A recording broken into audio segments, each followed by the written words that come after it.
No sitä piti just kysyä, että tuntuuko helpolta hypätä taas Karin rooliin vai vaatiko se semmoista jotain? No ei se kyllä hirveästi se on sen verran tuttu hahmo, että aika helposti käy. Mites nyt kun sä oot täällä vasta toinen päivä, niin ootko yhtään ehtinyt noihin uusiin näyttelijöihin tutustua, ketä täällä nykyään pyörii? No en hirmu paljon, koska ei mulla nyt ollut yhteisiä kohtauksia heidän kanssa. Talen kanssa on ollut tässä nyt. Eli hän on siis ainoa oikeastaan, kenen kanssa mä oon näistä uusista joutunut tekemään tähän mennessä. Joo, okay.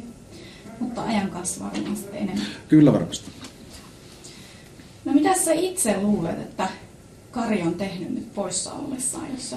Ai mitä se on tehnyt? Niin, jos sä nyt arvelisit tätä asiaa, niin mitä tuumaisit? No se on siis, kyllä se on varmaan parhaansa yrittänyt siellä Afrikassa, mutta se ei välttämättä ole kovin pitkälle riittänyt, koska onhan niillä ollut jotain ongelmia siellä Nooran kanssa, ilmeisesti aika pahojakin, niin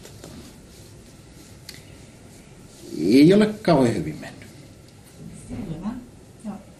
No Karin paluusta uutisoitiin silloin tammikuussa, niin ootko tässä välissä ehtinyt saada yhtään palautetta ihmisiltä, jotka olisi kuullut siitä, että Kari palaa? No oon mä vähän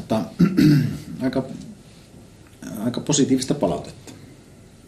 Että kyllä mä pikkasen netistä luin, niin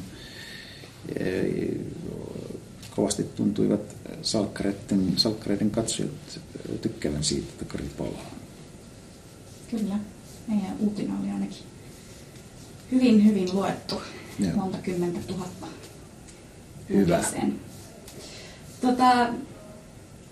Mitäs sitten, jos sä itse saisit käsikirjoittaa Karille jotain tapahtumia, niin minkälaisia juonikuvioita sun mielestä olisi kiva päästä näyttelemään? Mitä sä haluaisit, että Karille tapahtuisi, jos kaikki olisi mahdollista? No kyllä Karin pitäisi tehdä niitä talkkarihommia tai jotain sen tyyppisiä.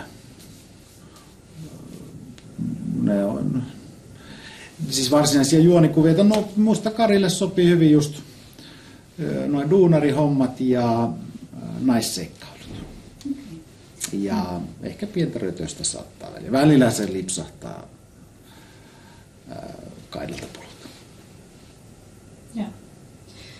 No tulisiko näin äkkiseltään mieleen, että mikä on ollut joku tosi sun mielestä mahtava tai unohtumaton juttu, mitä sä oot päässyt Karina tekemään? Jotain erikoista tai hauskaa? No ainakin sellaiset kohtaukset, kun oli sellainen juonikuvio, että Karilla oli rahapula, niin se meni talon, silloin oli siis talotaikurit vielä, tai siis Ullo ja Seppo oli talon miehinä, ja Kari myös teki niitä hommia, niin Kari meni talon yleisavaimilla varkaisiin naapureihin pöllimään niiden video siis soittimia, mitä ne on, VHS-nauhureita. Ja se ainakin 3 tai 4 asunnosta niitä kerkesi varastaa, ja sitten hänen sisko muistaakseni se meni niin, että Elina tajusi sen jutun ja ripitti Karia, ja Karille tuli huono omatunto siitä, ja se päätti palauttaa ne varastetut nauhurit. Mutta nehän meni sitten sekaisin, että se veikin Laitelan videonauhurin vahingossa näille en mä muista. No mutta kuitenkin, että ihmiset sitten ihmettelivät, kun tuli, että kaikki talonväki oli jossain juhlissa, että talossa ei ollut muuta porukkaa, niin Kari pystyi sen tekemään. Ja sitten se samana päivänä palautti ne, ja ihmiset sitten myöhemmin ihmettelivät, että miten heidän videonauhurit on erilainen kuin aikaisemmin. Se oli musta aika hauska. Joo. Okay.